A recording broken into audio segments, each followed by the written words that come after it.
Okay, चलिए दोस्तों, आप सभी का स्वागत है आपके अपने प्लेटफॉर्म एडी की शिक्षा के ऊपर और मैं आपका एजुकेटर एडी की गुप्ता। तो जैसे कि दोस्तों आप सभी बच्चों को पता होगा कि मैं आपको आपके आने वाले एग्जाम्स के लिए, किसके लिए, तो आपके आने वाले एग्जाम्स के लिए लेटेस्ट पैटर्न के अनुसार सीटेट की तैयारी करवाते हुए चल रहा था। किसकी? सीटेट की तैयारी करवाते हुए चल रहा था, जिसमें मैं आपको पर्यावरण अध्ययन यानी कि पीवीएस के बारे में टॉपिक वाइज करवाते हुए चल रहा था, जिसमें मैंने आपको साफ बोला था कि हम जो है एनसीईआरटी बुक के अनुसार चलेंगे, जिसमें हम पहले करेंगे क्लास थर्ड को कंप्लीट। आप सभी बच्चों को पता होगा, अगर मेरा लास्ट लेक्चर आपने अटेंड करा होगा तो क्लास थर्ड हमने पूरी की पूरी फिनिश कर ली थी। आज जो हम बात करेंगे उसके आगे वाले यानी क्लास फोर्थ के बारे में। किसके बारे में? क्लास फोर्थ यानी कि एनसीईआरटी बुक का आज हम क्लास चौथे से शुरुआत करने वाले हैं। ठीक है, वन बाय वन किताब को कंप्लीट करते हुए चलेंगे और आराम से सारी चीजों को समझते हुए चलेंगे। तो और देरी ना करते हुए आज के अपने टॉपिक के ऊपर चलते हैं। तो आज का जो टॉपिक है दोस्तों वो है आपका things we make and do, यानी कि जो हम सोचते हैं और जो हम करते हैं उसके बारे में आज हम चर्चा करेंगे, उसके बारे में आज हम बात करेंगे। ठीक है, चलिए और डिले ना करते हुए आज के अपने टॉपिक के ऊपर चलते हैं। और ये वाला जो टॉपिक है वो किसके अंतर्गत आता है? आपके सिलेबस के अंतर्गत। तो दोस्तों मैंने आपको बोली थी कि ईवीएस का जो सिलेबस है वो थीम में बटा हुआ है। किसमें?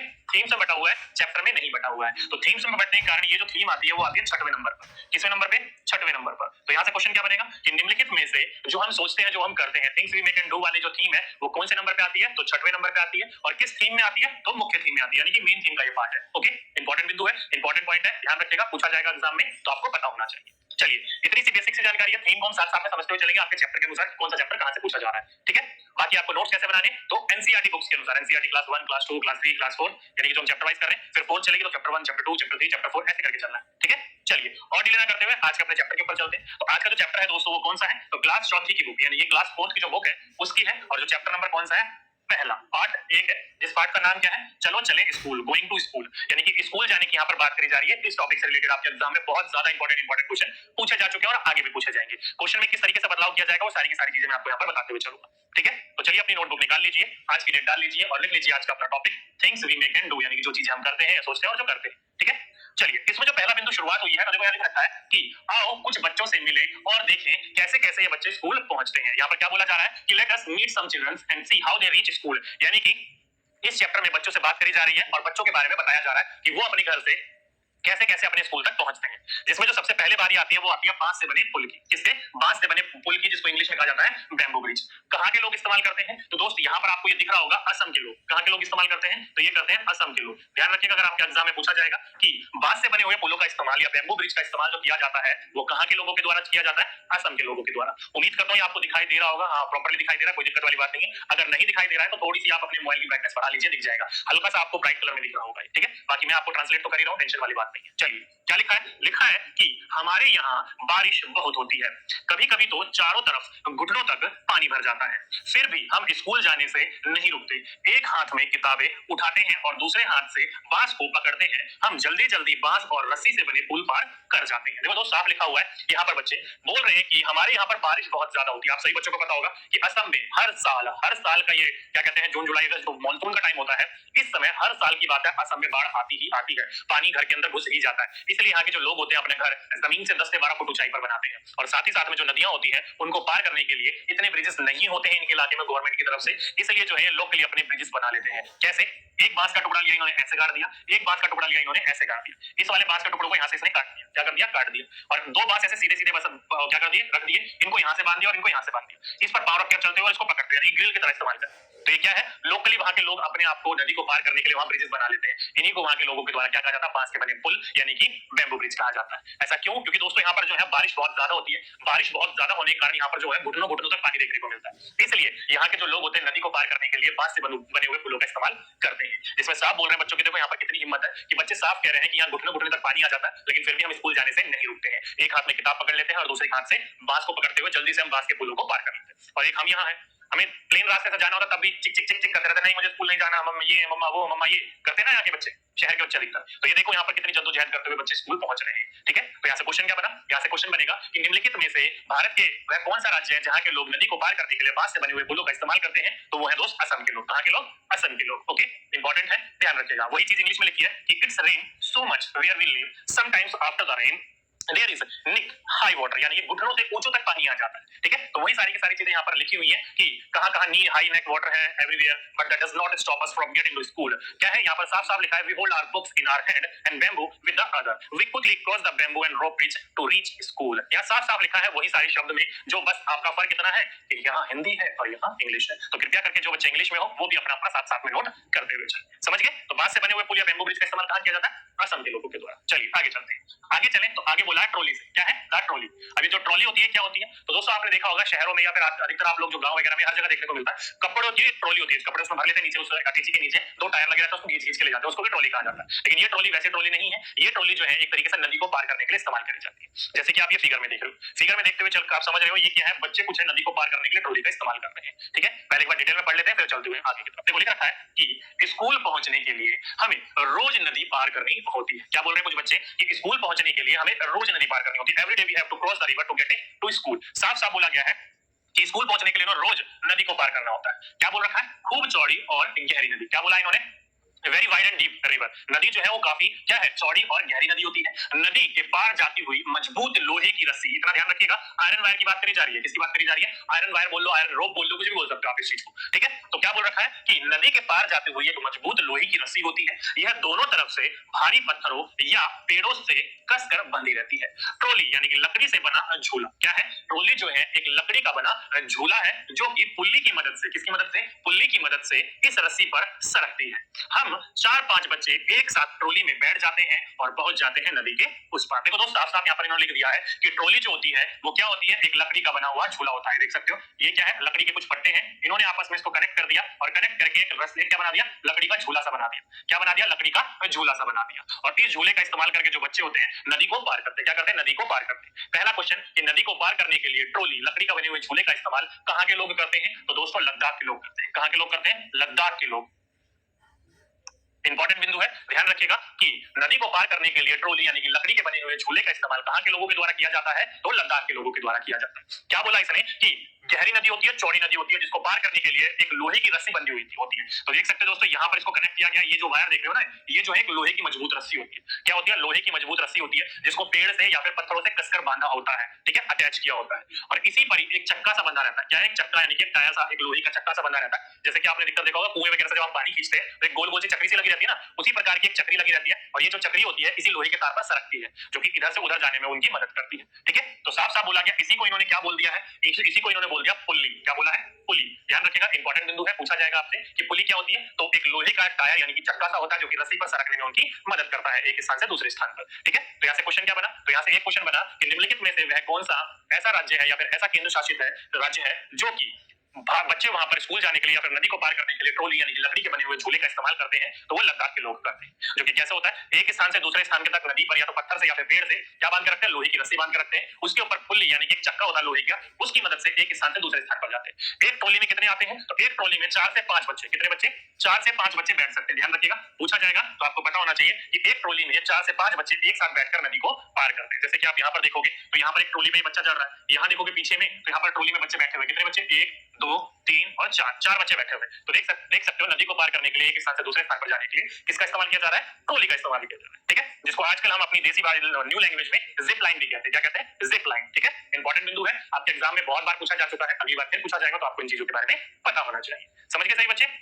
चलिए आगे चलते आगे चलें। दोस्त सीमेंट का पुल। अब तक यहाँ से क्वेश्चन नहीं पूछा गया सीमेंट ब्रिज के बारे में, फिर भी मैं पढ़ा देता हूँ, अगर आपके एग्जाम में पूछा जाएगा तो आपको पता होना चाहिए। पहली बात, ये कहां पर इस्तेमाल किया जाता है? तो अधिकतर शहरों वगैरह में या ग्रामीण इलाकों में, जो वहां पर अधिकतर ये सीमेंट के पुल देखने को मिलते हैं। इसमें साफ लिखा है कि देखो कि हमें भी कई बार कई जगह पानी पार करना पड़ता है, तब हम भी पुल से जाते हैं। यह सीमेंट, ईंटों और लोहे के सरियों से बने होते हैं। देखो पुल पर चढ़ने और उतरने के लिए सीढ़ियां भी है। क्या कहा गया? जैसे कि देख सकते हो, ये आपका क्या है? सीढ़ी है, ये फिर प्लेन है, फिर उतरने के लिए सीढ़ी है। तो ये क्या है? ये सीमेंट का बना हुआ पुल है। अधिकतर यहाँ पर आपके गांव घरों के इलाके में जो छोटी छोटी नदियां होती है, आजकल जो है वहां पर भी गवर्नमेंट पुल बना रही है। पहले तो ये था कि पुल धीरे धीरे नहीं बनते थे, वही नदी को क्रॉस करने के लिए लोग नदी में कपड़े उपड़े उतार कर आराम से पार करके फिर उस पार जाके कपड़े पहन लिया करते थे। लेकिन अब क्या धीरे धीरे पुल बन रहे हैं। तो ग्रामीण इलाकों के साथ साथ शहरी इलाकों में भी देखने को मिलता है, लेकिन शहरों में कम देखने को मिलता है नदी को पार करने के लिए, ग्रामीण इलाकों में ज्यादा, क्योंकि शहरों में नदी इतनी अब बची नहीं है, ठीक है। तो इसलिए ध्यान रखिएगा, सीमेंट के पुल अधिकतर कहां पर इस्तेमाल किए जाते हैं? ग्रामीण और शहरी इलाकों में। पूछा जाएगा आपसे तो आपको इन चीजों के बारे में पता होना चाहिए। जहां जरूरत होती है वहां पर गवर्नमेंट के द्वारा या कई बार प्राइवेटली भी बनाए जाते हैं, ठीक है, क्वेश्चन अब तक यहाँ से नहीं बना बनेगा तो यही पूछा जाएगा कि निम्नलिखित में से पुल को बनाने के लिए किन किन चीजों की आवश्यकता होती है, तो वही ईंट सीमेंट लोहा वगैरह ये डालकर क्वेश्चन बन सकता है आपका, नहीं तो नहीं बनेगा यहाँ से, जो कि अब तक कभी बना लेती है। ठीक, आगे चलें तो ये है आपका नेक्स्ट इंपॉर्टेंट, सबसे इंपॉर्टेंट मान लो कि बहुत बारी क्वेश्चन यहाँ से बना है, कहां से, वल्लम। वल्लम होती क्या है, तो दोस्तों पढ़ो आपको पता चल जाएगा। केरल के कुछ भागों में बच्चे पानी को पार करने के लिए वल्लम, जिसको लकड़ी की बनी हुई छोटी नौका कहते हैं, क्या कहते हैं, लकड़ी की बनी छोटी नौका कहते हैं, में बैठकर स्कूल तक पहुंचते हैं। देख सकते हैं यहाँ पर ये बच्चा कितनी मटकस्ती कर रहा है, कैसा चौड़े में चल रहा है, देख सकते हो, है ना। तो ये क्या कर रहा है, लकड़ी के बने हुए ये जो देख सकते हो नाव है, इस नाव में बैठा नदी को पार करके अपने स्कूल पहुंच गया। तो यहाँ से क्या क्वेश्चन बना, क्वेश्चन बनेगा कि निम्नलिखित में केरल के लोग नदी को पार करने के लिए लकड़ी की बनी एक छोटी नौका का इस्तेमाल करते हैं, जिसको वहां के लोकल लैंग्वेज या फिर वहां की रीजनल लैंग्वेज के अंतर्गत क्या कहा जाता है, वल्लम कहा जाता है। क्या कहा जाता है, वल्लम। या फिर आपसे पूछ लिया जाएगा कि निम्नलिखित में से हमारे भारत राज्य में एक ऐसा राज्य है जहां पर नदी को पार करने के लिए क्या एक छोटी नौका लकड़ी की बनी हुई इसका इस्तेमाल करते हैं, उसको क्या कहा जाता है, तो उसको कहा जाता है वल्लम, क्योंकि केरल के लोग इस्तेमाल करते हैं। ठीक है, तो क्वेश्चन का इधर से पूछे चाहे क्वेश्चन इधर से पूछे, आपको इस चीज के बारे में पता होना चाहिए। ठीक है, क्वेश्चन क्या बनेगा कि केरल के लोग नदी को पार करने के लिए लकड़ी की बनी छोटी नौका का इस्तेमाल करते हैं, तो क्या कहते हैं, तो वल्लम कहते हैं। या फिर क्वेश्चन ये बनेगा कि निम्नलिखित में से एक भारत का ऐसा राज्य है जो कि नदी को पार करने के लिए लकड़ी की बनी नौका यानी कि वल्लम का इस्तेमाल करते हैं, ये कहां के लोगों के द्वारा इस्तेमाल किया जाता है, तो केरल के लोगों के द्वारा इस्तेमाल किया जाता है। ठीक है, या फिर आपसे पूछ लेगा कि निम्नलिखित में से केरल में बहुत ज्यादा प्रचलन है वल्लम का, तो वल्लम निम्नलिखित में से क्या है, तो वहां पर ऑप्शन दे देगा कि एक खाने की डिश है, एक दे देगा लकड़ी की बनी छोटी नौका है, या फिर दो ऑप्शन और कुछ भी दे देगा। तो सही आंसर क्या होगा, वल्लम लकड़ी की बनी छोटी नौका। क्या है, लकड़ी की बनी हुई छोटी नौका है, इंपॉर्टेंट है, ध्यान रखिएगा।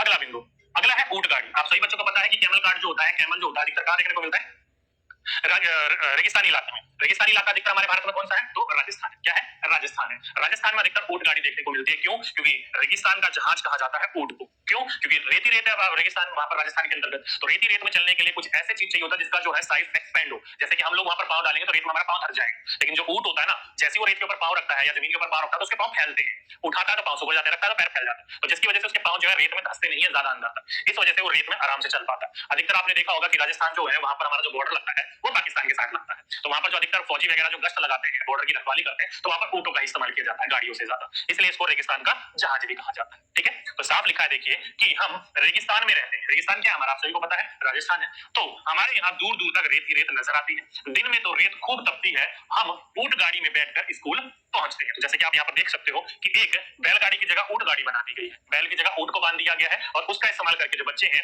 वो अपनी एक स्थान से दूसरे स्थान यानी कि अपने स्कूल जा रहे हैं। तो यहाँ पर क्या पता चला, लकड़ी की बनी छोटी नौका जिसको वल्लम कहा जाता है वो इस्तेमाल होती है केरल में, और ऊंट गाड़ी का इस्तेमाल जो होता है वो होता है राजस्थान में। उम्मीद करता हूँ ये दोनों के दोनों बिंदु आपको अच्छे तरीके से समझ में आ गए। आगे चलते हैं, आगे चले तो नेक्स्ट आपका बैलगाड़ी। क्या है, बैलगाड़ी यानी कि बुल्लोक कार्ट, जिसको आप बैल आपने अधिकतर गांव घरों में जरूर चलाया होगा इसमें। तो क्या बोल रखा है देखिए कि हम बैलगाड़ी पर बैठकर हरे भरे खेतों में से धीरे धीरे कहां निकलते हुए अपने स्कूल पहुंचते हैं। क्या है, हरे भरे खेतों से धीरे धीरे निकलते हुए स्कूल पहुंचते हैं। तेज धूप या फिर बारिश हो तो हम अपनी छतरी खोल लेते हैं। जैसे कि आप यहाँ पर देख सकते हो कि कुछ बच्चे जो है वो बैलगाड़ी के ऊपर बैठे हुए और अपने स्कूल जा रहे हैं। क्या कहा जा रहे हैं, स्कूल जा रहे हैं। अधिकतर ये कहाँ के लोग इस्तेमाल करते हैं, तो जो हमारा प्लेन एरिया है, कौन से, village in the plain area. शहरों में तो बैलगाड़ी कहाँ चलती है, अधिकतर गांव में चलती है। तो गांव के जो हमारे प्लेन एरिया, जैसे गांव का प्लेन एरिया कहां से शुरू हो जाता है, उत्तराखंड छोड़ते ही हमारा प्लेन एरिया शुरू हो जाता है। तो हमारा यूपी हो गया, बिहार हो गया, इस साइड के जो लोग हैं अधिकतर गांव के, वो अपने स्थान से स्कूल पहुंचने के लिए किसका इस्तेमाल करते हैं, बैलगाड़ी का। तो यहाँ पर कोई भी आपका इलाके का नाम तो नहीं दिया है, लेकिन village in the plain area या प्लेन्स लिखा है। तो प्लेन्स हमारा उत्तराखंड पहाड़ी इलाका, उसको छोड़ते नीचे की तरफ हमारे प्लेन एरिया शुरू हो जाते हैं, जो गंगा आपका यमुना के मैदान होते हैं। ठीक है, तो वहां पर अधिकतर ग्रामीण इलाकों में, गांव के इलाकों में अपने स्कूल जाने के लिए जो साधन है वो बैलगाड़ी का इस्तेमाल किया जाता है। तो पूछा जाएगा आपसे, तो आपको पता होना चाहिए। अगर तेज धूप होती है तो ये अपनी छतरी या फिर बारिश होती है तो अपनी छतरी साथ में लेकर चलते हैं, उसको खोल लेते हैं ताकि अपनी धूप और बारिश से बच सके और स्कूल पहुंच सके। देख सकते हो आप वहां पर इमेज में साफ साफ दिया हुआ है। ठीक है, तो ये भी क्वेश्चन जो बैलगाड़ी से पूछा हुआ है, ये भी अब तक आपके एग्जाम में नहीं पूछा गया, लेकिन फिर भी अगर आपके एग्जाम में देखने को मिलेगा तो इन चीजों के बारे में आपको पता होना चाहिए। ठीक है, चलिए अब देखो यहाँ पर एक पॉइंट दिया है फॉर द टीचर यानी कि अध्यापक के लिए। क्या दिया है, तो देखो, जानवरों को गाड़ी खींचते समय कैसा महसूस होगा, जानवरों के प्रति संवेदनशीलता पर चर्चा। आपने बचपन में कहानी पढ़ी होगी किसकी, मोती और हीरा की। बैल, जो दो बैल थे आपस में कैसे चतुराई से वो काम करते थे और कैसे वाक्य में बच पाए थे। तो यहाँ पर इन्होंने यही बोला कि जानवर जो होते हैं अधिकतर अलग अलग जानवरों का हम इस्तेमाल करते हैं, जैसे कि गधा हो गया, घोड़ा हो गया, बैल हो गया, ऊंट हो गया, अलग अलग जानवरों का हम इस्तेमाल करते हैं। ठीक है, तो आप ध्यान रखिएगा, वो आपके इतने काम आते हैं, तो आपकी भी जिम्मेदारी है एक मालिक के रूप में कि आप अपने जानवरों का ध्यान रखें। क्या करें, आप अपने जानवरों का ध्यान रखें। तो आप इन बच्चों से आप चर्चा कर सकते हो कि जब वो बैलगाड़ी खींचते हैं या ऊंट गाड़ी खींचते हैं या कोई सी भी गाड़ी खींचते हैं तो उन जानवर को कैसा लगता होगा, और साथ ही साथ में अगर जानवर आपके लिए कार्य कर रहा है तो ये आपकी जिम्मेदारी है कि आप अपने जानवर का पूरी तरीके से ख्याल रखें, उनकी संवेदनशीलता को समझे, उनकी जरूरतों को समझे और उसको पूरा करें। ठीक है, तो इस बारे में, इस इशू के बारे में कैसे आप बात कर सकते हो बच्चों से सेंसिटिवली, बात कर सकते हो, ताकि इन चीजों के बारे में बच्चों को जानकारी मिले और साथ ही साथ में बच्चों के जानवरों के प्रति क्या हो, एक अच्छी भावना उत्पन्न हो। ये नहीं कि किसी भी जानवर को पत्थर मारो या फिर उसको परेशान करो, उसके प्रति नकारात्मक सोच ना हो बच्चे के अंदर। ठीक, चलिए आगे बोला है बर्फ पर चलते बच्चे, मूविंग ऑन द स्नो। साफ साफ बोला गया क्या है, बर्फ पर चलते बच्चे। अब बर्फ पर चलते जो बच्चे होंगे वो कहां के होंगे, तो वो नॉर्थ वाले इलाके के होंगे। क्यों, ये प्लस का साइन बनाया, ये ईस्ट है, ये वेस्ट है, ये नॉर्थ है और ये साउथ है। आपको पता है ना यहाँ बर्फ होती है, ना यहाँ बर्फ होती है, ना यहाँ बर्फ होती है। ठीक है, तो कई बच्चे कहेंगे सर सिक्किम वगैरह में तो बर्फ होती है, तो सिक्किम दोस्तों इस तरफ के पड़ता है, नॉर्थ ईस्ट की तरफ पड़ता है, ईस्ट में नहीं पड़ता, ध्यान रखिएगा इस बात को। ठीक है, तो यहाँ पर ये जो हमारा इलाका है कौन सा, जम्मू कश्मीर वाला, उत्तराखंड वाला, हिमाचल वाला, यहाँ पर अधिकतर आपको बर्फ देखने को मिलती है। तो बर्फ पर चलते हुए स्कूल जाते हैं कौन से बच्चे होते हैं, तो नॉर्थ वाले इलाके के, नॉर्थ माउंटेन जो रीजन होता है वहां के बच्चे ही होते हैं। कोई स्टेट का नाम नहीं दिया हुआ है, तो नॉर्थ जो आपके रीजन वाले इलाके हैं वहां के लोग जो होते हैं, बच्चे जो होते हैं, बर्फ को पार करते हुए अपने स्कूल पहुंचते हैं। तो साफ लिखा था बर्फ पर चलते हैं बच्चे। पढ़ते देखिए, देखो हम कैसे स्कूल पहुंचते हैं। मीलों फैली बर्फ पर चलकर हम हाथ पकड़ पकड़ कर उत्तर की पहाड़ियां बर्फ पर पैर जमाते हुए ध्यान से चलते हैं। ताजी बर्फ में पैर धंस जाते हैं, अगर बर्फ जमी हुई हो तो फिसल भी सकते हैं। साफ साफ यहाँ पर लिखा है कि अभी अभी स्नो पड़ी है, ताजा ताजा बर्फ पड़ी है, तो उस बर्फ में क्या कर सकते हो, घुस सकते हो, धंस सकते हो, यानी कि उसके अंदर फंस सकते हो। और साथ ही साथ में अगर बर्फ ओल्ड है, पुरानी जमी हुई है, तो उस पर फिसलने का भी डर लगता है। क्यों, क्योंकि वो सॉलिड हो जाती है, जिस वजह से उसका स्लिपी बहुत ज्यादा हो जाता है। और ये कहाँ के बच्चे करते हैं, तो उत्तर की पहाड़ियों, कहां पर, उत्तर, नॉर्थ वाला वही माउंटेन रीजन जो मैंने अभी आपको बताया, यहाँ पर अधिकतर देखने को मिलते हैं ये वाले। ठीक है, अब यहाँ पर जो बच्चे होते हैं वो अपना क्या करते हैं, एक दूसरे का हाथ पकड़ते हुए, जैसे कहां पर है, ये देखो, हाथ एक दूसरे का पकड़ते हुए चलते, जैसे कि आप इमेज में देख रहे हो, एक दूसरे का इन्होंने बच्चों ने क्या कर रखा, हाथ पकड़ रखा। क्यों, क्योंकि दोस्त अगर मान लो कि आगे चलते हुए इस बच्चे का कहीं पर ऐसा है जहां पर फेक बर्फ है, क्या होता है, गड्ढा होता है दो पहाड़ी के बीच में, और उस पर बर्फ फेक पड़ जाती है, पता नहीं लग पाता कि उसमें गड्ढा है या नहीं है। तो अचानक ही जब बच्ची हाथ जाएगी और अचानक से इसका पांव अंदर गिर जाएगा, तो गिरने का डर बना रहता है, जिसकी वजह से जो बच्चों ने हाथ पकड़ रखा है, उस बच्चा अगर वो इसके अंदर गिर भी गया तो बाकी बच्चे जो है उसके हाथ को पकड़कर खींचकर बाहर निकाल लेंगे। ठीक है, तो इसलिए एक दूसरे का हाथ पकड़कर चलता है। अधिकतर आपने देखा होगा जो स्नो वगैरह या फिर बर्फ की पहाड़ियों पर चढ़ते हैं, अगर वो 4-5 जने हैं तो अपने कमर में वो रस्सी बांध कर रखते हैं, हर थोड़ी थोड़ी दूरी पर वो चलते हैं और रस्सी कमर में बांध रखी होती है उन्होंने, हाथ नहीं पकड़ते और रस्सी बांध कर रखते हैं, क्योंकि हाथ छूटने का डर लगा रहता है। लेकिन ये फिर भी भाई बच्चे हैं, स्टूडेंट है, कहां से इतने सारे इक्विपमेंट्स लाएंगे ये लोग। ठीक है, इसलिए हाथ पकड़कर अपना काम कर रहे हैं। अगर कोई व्यक्ति खड्डे में गिर जाता है तो कमर में जो रस्सी बंधी रहती है उस रस्सी से उसको खींच लिया जाता है वापस। तो वो बर्फ में कई बार पता नहीं लग पाता कि भाई ये जमीन है, प्लेन है, या फिर ये नकली बर्फ जम रखी है अंदर, खाई है, पता नहीं लग पाता। ठीक है, तो उत्तर की पहाड़ियों पर जो लोग होते हैं वो बर्फ पर चलते हुए एक दूसरे का हाथ पकड़ते हुए पार करते हैं और अपने स्कूल तक पहुंचते हैं। ठीक है, उम्मीद करता हूं समझ गए होंगे कि बर्फ पर अधिकतर लोग जो है हमारे भारत में कहां पर बच्चे स्कूल पर जाते हुए बर्फ को पार करते हैं। चलिए समझ गए, आगे चलते हैं। आगे चले तो ऊबड़ खाबड़ पथरीले रास्ते, रॉकी पाथ। अब देखो ऊबड़ खाबड़ पथरीले रास्ते जो अधिकतर कहां है, हमारे वही नॉर्थ साइड में ही देखने को मिलते हैं, क्योंकि पर्वतीय क्षेत्र जो है उसी तरफ है। देखो क्या लिख रखा है कि हम पहाड़ी इलाकों में रहते हैं, यहाँ दूर दूर तक ऊबड़ खाबड़ पथरीले रास्ते हैं। मैदानों या शहरों में रहने वाले बच्चे को भले ही मुश्किल लगे, हम तो भागते हुए पहाड़ी रास्ते पार कर जाते हैं। क्या बोल रखा है इन्होंने, देखो दोस्तों साफ साफ लिखा है कि we live in the mountains, the path are rocky and uneven, यानी कि ऊबड़ खाबड़ है, प्लेन रास्ते नहीं है। तो क्या लिखा है इन्होंने कि हम पहाड़ी इलाकों में रहते हैं। अब पहाड़ी इलाके दोस्त कहां के, वही आपका ऊपर वाला इलाका। इसमें जो सबसे ज्यादा आपका पूछा जाएगा वो उत्तराखंड से। कहां से पूछा जाएगा दोस्तों, उत्तराखंड, उत्तराखंड के लोगों के। ठीक है, कहां के लोगों के द्वारा, उत्तराखंड के लोगों के द्वारा। तो ये उत्तराखंड क्या हमारा माउंटेन एरिया, पर्वतीय इलाका। कई बच्चे यहाँ उत्तराखंड के होंगे या फिर नहीं भी है, वैसे तो होंगे आपको पूरे भारत राज्य से यहाँ पर कई बच्चे यहाँ पर पढ़ रहे हैं आराम से, बहुत स्टेट के बच्चे, उड़ीसा तक यहाँ पर बच्चे पढ़ रहे हैं। ठीक है, तो ध्यान रखिएगा, आप अगर उत्तराखंड के रहने वाले हो तो आपको दिखता है उत्तराखंड के बारे में पता होगा, पथरीला इलाका। कई बार आप घूमने भी गए होंगे तो आपने देखा होगा कैसा इलाका है, पथरीला इलाका। तो साफ बोल रहे हैं कि भले ही प्लेन मैदानी इलाकों में रहने वाले बच्चे या शहर में रहने वाले बच्चों को मुश्किल लगे, लेकिन हम इन उबड़ खाबड़ रास्तों को भागते हुए पार कर लेते हैं, इन पहाड़ी रास्तों को, और पहुंच जाते हैं अपने स्कूल। तो क्वेश्चन कैसे बनेगा यहाँ से, तो क्वेश्चन यही बनेगा कि निम्नलिखित कथन को पढ़िए और उचित आंसर लगाइए। लिखा होगा कि हम पहाड़ी इलाके में रहते हैं, दूर दूर तक उबड़ खाबड़ पथरीले रास्ते, मैदानों या शहर में रहने वाले बच्चों को भले ही मुश्किल लगे, लेकिन हम भागते हुए पहाड़ी रास्तों को पार करके स्कूल पहुंच जाते हैं। तो निम्नलिखित में से किस राज्य की बात करी गई है, तो ये उत्तराखंड के लोगों की बात करी गई है, उत्तराखंड राज्य की बात करी गई है। ओके, इंपॉर्टेंट क्वेश्चन है, पूछा जाएगा आपके एग्जाम में, तो आपको इन चीजों के बारे में पता होना चाहिए। समझ गए सही बच्चे, चलिए आगे चलते हैं। आगे लिख रखा है अध्यापक के लिए। क्या है अध्यापक के लिए, तो स्कूल, ध्यान रखिएगा बहुत इंपॉर्टेंट बिंदु है। कई बार यहाँ पर आपके एग्जाम में पूछ लिए जाते हैं कि निम्नलिखित में से same as it is line दे दी जाएगी और आपको इन चीजों के बारे में पूछ लिया जाएगा। ठीक है, चलिए तो क्या लिख रखा है, लिख रखा है अध्यापक के लिए कि स्कूल पहुंचने के लिए बच्चों द्वारा प्रयोग किए जाने वाले विभिन्न साधनों पर चर्चा करें, संभावित खतरों को पहचानने व सुरक्षा पक्षों पर चर्चा करें, पर्यावरण को नुकसान न पहुंचाने वाले यातायात के साधनों पर चर्चा कर सकते हैं। जैसे कि यहाँ पर जो है एक आपका दिया हुआ था इन चीजों के बारे में, वो जंगलों को पार करते हुए, किसके बारे में, जंगलों को पार करते हुए बच्चे स्कूल जा रहे थे। वो मैंने इसलिए नहीं डाला क्योंकि अधिकतर जो है वहां पर स्टेट का नाम नहीं दिया हुआ था, और अधिकतर वो कौन होते हैं, नॉर्थ ईस्ट वाले जो अधिकतर हमारे में जंगल बहुत ज्यादा देखने को मिलते हैं। तो नॉर्थ ईस्ट वाला जो इलाका है, जैसे कि अरुणाचल प्रदेश, जंगल जो है काफी घने देखने को मिलते हैं वहां से, ठीक है। तो वहां के जो बच्चे होते हैं घने जंगलों को पार करते हुए स्कूल पहुंचते हैं, जहाँ की घने जंगल, इतने घने जंगल होते हैं कि जंगल में जाने के बाद ऐसा लगता है कि रात हो गई हो, इतना घना जंगल होता है, सूरज की रोशनी आ ही नहीं पाती, और उस जंगल में अधिकतर जानवरों की, चिड़ियाओं की चहचहाने की आवाज सुनाई देती है। तो वो आपकी जिम्मेदारी है, उस जंगल को जो पार कर रहे हैं उन बच्चों की जिम्मेदारी है वो किसी प्रकार के जीव को नुकसान ना पहुंचाएं, अपने आराम से स्कूल जाएं और स्कूल की तरफ आए, किसी प्रकार के पेड़ों को या पर्यावरण को नुकसान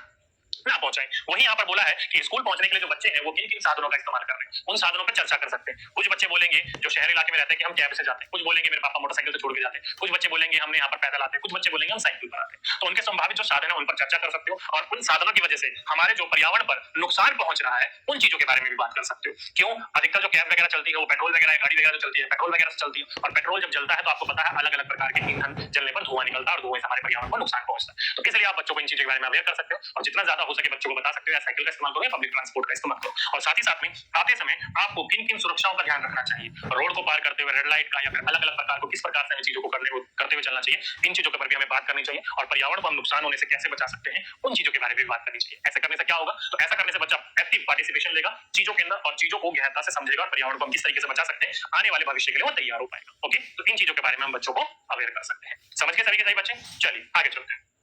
आगे चलें तो देखो दोस्तों, लिख रखा है बच्चों की कलम से, क्या लिखा है कि टेस्ट में फेल हो गए। क्या है, एक टेस्ट लिया गया, उस टेस्ट में बच्चा फेल हो गया तो 30 डंडे, टेस्ट में मस्ती की तो 15 डंडे, अगर होमवर्क नहीं किया तो 8 डंडे, नाखून, दांत, ड्रेस साफ सुथरे ना हो तो 30 डंडे, और उठक बैठक भी लगा सकते हैं। अगर टीचर क्लास में ना होने पर मस्ती करोगे तो 2 घंटे एक पैर के बल पर खड़े रहना, अगर आधी छुट्टी के बाद समय पर क्लास में नहीं पहुंचे तो 1 घंटे तक दोनों हाथों को ऊपर करके बेंच पर खड़ा होना पड़ेगा। तो ये क्या दी गई है, एक बच्चे ने अपनी कलम से लिखा कि किस किस प्रकार की हमें सजा दी जा रही है। अगर आप एक टेस्ट में फेल हो गए तो 30 डंडे। ये बात करी जा रही है दोस्तों, अधिकतर अगर आप स्कूल में पढ़ते थे कब, 1995 से लेकर, यानी कि चलो एक टाइम पीरियड तो पिछले तो होता ही है, अगर आप 2009 या 10 से पहले स्कूल में पढ़ा करते थे, जो कि इस प्रकार की सजाएं बांटी हुई करती थी। फॉर एग्जांपल के रूप में मेरा ये अपना पर्सनल एक्सपीरियंस है, मेरा हर बार का, मेरा जो स्कूल में पहुंचता था, मेरा स्कूल सुबह 7 बजे से लेकर दोपहर में 2 बजे तक का स्कूल था, ठीक है। तो जब भी मैं स्कूल पहुंचता था तो स्कूल पहुंचते समय, मेरा स्कूल था 7 बजे का, और मैं स्कूल पहुंचता था हमेशा 7:35, 7:36, 7:40 के आसपास, यानी कि 7 से लेकर आपका 7:30 तक आराम से स्कूल पहुंचो। 7:30 से 8 बजे तक आपकी प्रेयर हुआ करती थी हमारे स्कूल में, और 8 बजे से फिर हमारी क्लास चला करती थी, और 10, साढ़े 10 बजे लंच हुआ करता था। तो ये हमारा टाइम का स्कूल था।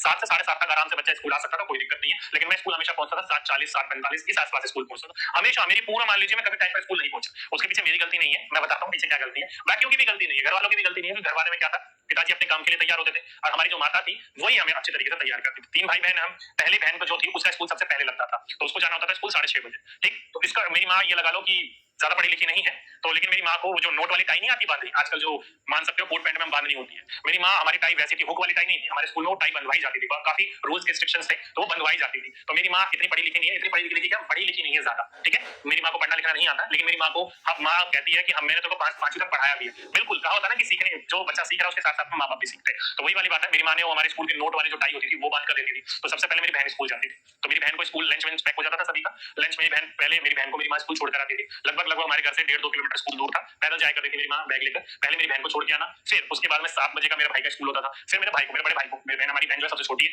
उसको स्कूल छोड़ के आना, फिर मेरे बड़े भाई को स्कूल छोड़ के आना, और लास्ट में मुझे स्कूल छोड़ कर आना। क्यों, क्योंकि सबसे आखिरी का टाइम मेरा ही था, और सबसे दूर स्कूल भी मेरा ही था।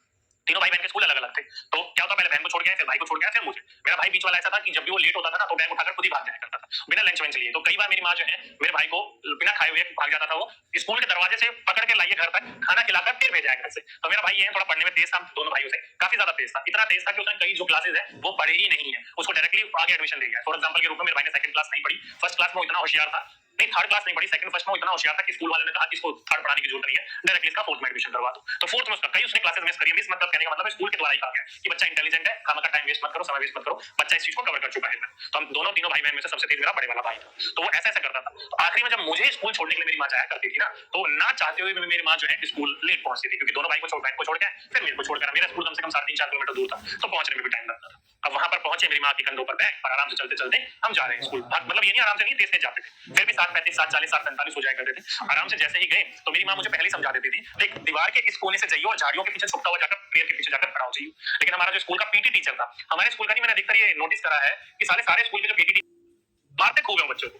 तो पीटी टीचर कहीं ना कहीं से मुझे ना पकड़ ही लेता था और एक डंडा खींच के मारता था, मैं जोर से चिल्लाता था मम्मी, तो मेरी माँ वहीं पर ही खड़े खड़े, अजीब सा लगता था मेरी माँ को, क्योंकि उस समय जो थे माता पिता जब टीचर मारा करते थे तो इतना कुछ नहीं बोलते थे। टीचर जब मारते थे ऐसा लगता था क्या ठीक है बच्चों के हित में कर रहे हैं। लेकिन आजकल आजकल के माता पिता ऐसे नहीं है। आजकल के माता पिता अगर बच्चों को मारा जा रहा है टीचरों के द्वारा, तो बच्चे के जो माता पिता वो स्कूल पहुंच जाते हैं कि तूने मेरे बच्चे को मारा क्यों और कैसे मारा, नहीं कर रहा तो उसे प्यार से समझाओ। लेकिन उस जमाने में ऐसा नहीं था, बंधे हुए थे। अगर आप प्रेयर में लेट पहुंचे तो डंडे तो पड़ेंगे पड़ेंगे, साथ ही साथ में स्कूल का कूड़ा भी बीनना पड़ेगा ग्राउंड का, और साथ ही साथ में आपको आधे घंटे खड़ा रहना पड़ेगा कान पकड़ के। तो ऐसे हमारे बटे हुए थे सारी की सारी चीजें। तो वही है यहाँ पर भी कि टेस्ट में फेल हो गए तो 30 डंडे, जैसे कि मुझे हर रोज 5 डंडे पड़ते थे, हर रोज मेरा फिक्स था पिछवाड़े पर 5 डंडे वो मारते ही मारते थे। ठीक है, बाद में फिर वो प्रेयर में मैं कभी खड़ा नहीं हुआ, कान पकड़ के खड़ा रहता था स्टेज पर, पूरी क्लास पूरा स्कूल मुझे देखता था। स्कूल में तो मैं ये मान लो कि मशहूर था कि रोज मुझे डंडे वहां पर मिलता ही मिलता।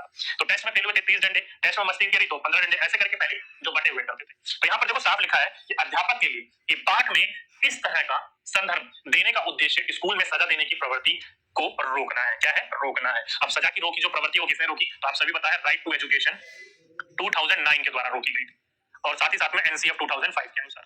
जब से ये आए हैं ना, इन्होंने ही कहा है कि बच्चे के हित में बच्चे को प्यार के अनुसार समझाना है। किसी भी बच्चे को मारना पीटना दंडनीय अपराध है, चाहे वो मेंटली हो चाहे वो फिजिकली हो, कैसे भी हो। पहले तो कूट काट दिया करते थे बच्चों को पढ़ाने के लिए, लेकिन अब आप बच्चों को नहीं मार सकते हो। राइट टू एजुकेशन खास इसके लिए खिलाफ है। तो इस प्रकार के जो संदर्भ है, इस प्रकार के जो उद्देश्य है सजा देने का बच्चों को, वो प्रवृत्ति को रोकना है। ठीक है, कक्षा में इस मुद्दे पर संवेदनशीलता से बातचीत करें और बच्चों को आत्मानुशासन के लिए प्रोत्साहित करें। इसकी बात करी गई है दोस्तों सेल्फ डिसिप्लिन की। तो अगर आपके एग्जाम में पूछा जाएगा कि किसी भी प्रकार के बच्चों को अनुशासन लाने के लिए किस प्रकार की सजा की प्रवृत्ति होनी चाहिए, तो कोई भी सजा की प्रवृत्ति नहीं होनी चाहिए। बच्चों को मोटिवेट करना चाहिए, बच्चों को प्रोत्साहित करना चाहिए कि बच्चा जो हो वो सेल्फ डिसिप्लिन हो। कैसा हो? आत्मानुशासन हो। अगर बच्चा अपने अनुसार अनुशासन में आएगा तो वो सबसे बढ़िया है। आप डंडे की चोट पर जब तक डंडे का डर रहेगा तब तक बच्चा अनुशासन में रहेगा। डंडे का डर जिस दिन खत्म, बच्चा अनुशासन में नहीं रहेगा। ओके, इंपॉर्टेंट है, ध्यान रखिएगा कि बच्चे को हमें कैसे अनुशासन में रखना है, तो आत्म अनुशासन, सेल्फ डिसिप्लिन में, किसी भी सजा के कारण उसको डिसिप्लिन में नहीं लाना। ठीक है, अब ये सजा की प्रवृत्ति किसने इसको नकारात्मक रूप में बंद करने की बात कही थी? तो राइट टू एजुकेशन 2009 ने कही थी। ओके,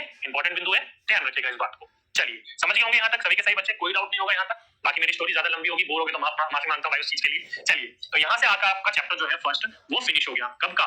चैप्टर 4 का, यानी क्लास 4 का चैप्टर 1। तो आज के लिए केवल दोस्त चैप्टर 1 ही कर लेते हैं। इंपॉर्टेंट चैप्टर था, बड़ा चैप्टर था, इसलिए हमने एक ही चैप्टर कंप्लीट करा। ठीक, अब बात कर लेते हैं कि आपके एग्जाम में यहाँ से किस प्रकार के क्वेश्चन यानी कि प्रश्न पूछे जा चुके हैं या फिर पूछे जा सकते हैं। बाकी जो प्रश्न बनते थे मैं बीच बीच में टॉपिक के अनुसार ही बताते हुए भी चलता हूँ। बाकी क्वेश्चन कैसे पूछे जा चुके हैं वो भी लगाकर देख लीजिए। देखिए, पहला क्वेश्चन कि किस राज्य के लोग नदी को पार करने हेतु वल्लम, छोटी नौका या नाव का इस्तेमाल करते हैं? तो जल्दी से बताइए, option number A, option number B, option number C या फिर option number D. People of which state use vallam small boat to cross the river? Karnataka, Kerala, West Bengal या फिर ओडिशा? जल्दी से बताइए, 10 सेकंड है आप लोगों के पास। Option number A, option number B, option number C या फिर ऑप्शन नंबर डी? जल्दी से बताइए दोस्तों।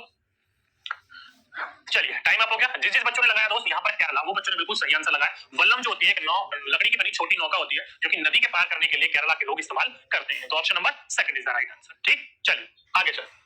आगे बोला है कि किसी क्षेत्र में अत्यधिक बारिश होने के कारण वहां के निवासी नदी को पार करने हेतु बांस के पुलों का इस्तेमाल करते हैं। यह क्षेत्र किस राज्य में होना चाहिए? तो झारखंड, राजस्थान, पश्चिम बंगाल या फिर असम? जल्दी से बताइए कि due to excessive rainfall in an area, people of which area use bamboo bridge to cross the river, in which state should this area be? Option A Jharkhand, option B Rajasthan, option C West Bengal या फिर option D Assam? 10 second है दोस्त, जल्दी से बताइए कौन सा बच्चा इसका करेक्ट आंसर और सही आंसर बताएगा।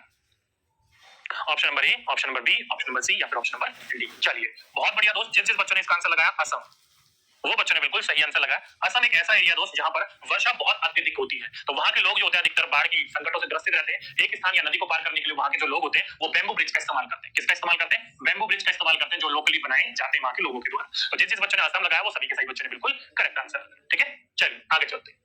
आगे बोला है कि निम्नलिखित में से किस राज्य में लोग नदी को पार करने हेतु ट्रॉली या फिर पुल्ली का इस्तेमाल करते हैं? अभी मैंने आपको बताया था कि ट्रॉली जो होता है वो लकड़ी का बना हुआ एक तरीके का झूला होता है। कैसा होता है? लकड़ी का बना हुआ एक तरीके का झूला होता है, जिसमें एक बारी में 4 से 5 बच्चे बैठकर नदी को पार कर लेते हैं। ये होता है आपका ऐसा, और इसको एक गोल चक्री से बांधा होता है। किसमें? एक रस्सी के ऊपर। इस रस्सी यानी कि लोहे की जो रस्सी होती है, इसी के ऊपर ये सरकती है। क्या होती है? इसी के ऊपर ये सरकती हुई जाती है। तो ये जो ट्रॉली होती है, जो पुल्ली होती है, चक्की हो जाती है, ये कहां के लोगों के द्वारा इस्तेमाल किया जाता है? तो लद्दाख के लोगों के द्वारा। तो ऑप्शन नंबर थर्ड, जिस जिस बच्चों ने ऑप्शन नंबर थर्ड लगाया वो सभी के सही बच्चों ने क्या लगाया? बिल्कुल करेक्ट, नदी को पार करने के लिए इसका इस्तेमाल करते हैं। ठीक, चलिए आगे चलते हैं। अगला क्वेश्चन, निम्नलिखित में से किस राज्य में लोग एक स्थान से दूसरे स्थान पर जाने के लिए जुगाड़ गाड़ी का इस्तेमाल करते हैं? किसका इस्तेमाल करते हैं? जुगाड़ गाड़ी का इस्तेमाल करते हैं। In which of the following state people use jugaad gaadi to go from one place to another place? आप सभी बच्चों को पता होगा, मैंने यहाँ पर नहीं बताया, कोई बात नहीं, क्वेश्चन आ गया तो मैं आपको समझा देता हूँ, इंपॉर्टेंट बिंदु है, ध्यान रखिएगा। जुगाड़ गाड़ी एक तरीके से होता क्या है? तो जुगाड़ गाड़ी जो है दोस्त, एक तरीके का, ये मान लो कि पीछे की तरफ ट्रैक्टर की ट्रॉली जैसा दिखता है और आगे की तरफ वो मोटरसाइकिल की तरह दिखता है। तो कहने का मतलब है मोटरसाइकिल के आगे वाला हिस्सा और पीछे ट्रॉली यानी कि लकड़ी के बने पट्टों की तरह बना लिया जाता है। जैसे कि फॉर एग्जांपल के रूप में ये मानकर चलिए, ये मोटरसाइकिल है, ये क्या है? मोटरसाइकिल है मान लो। अब कई बच्चे कहेंगे सर मोटरसाइकिल कम, साइकिल ज्यादा दिख रही है।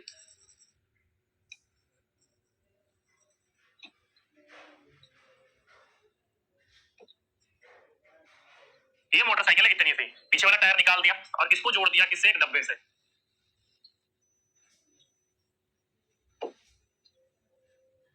इसको जोड़ दिया एक डब्बे से और इस डब्बे में बिठा लिया 3-4 लोग।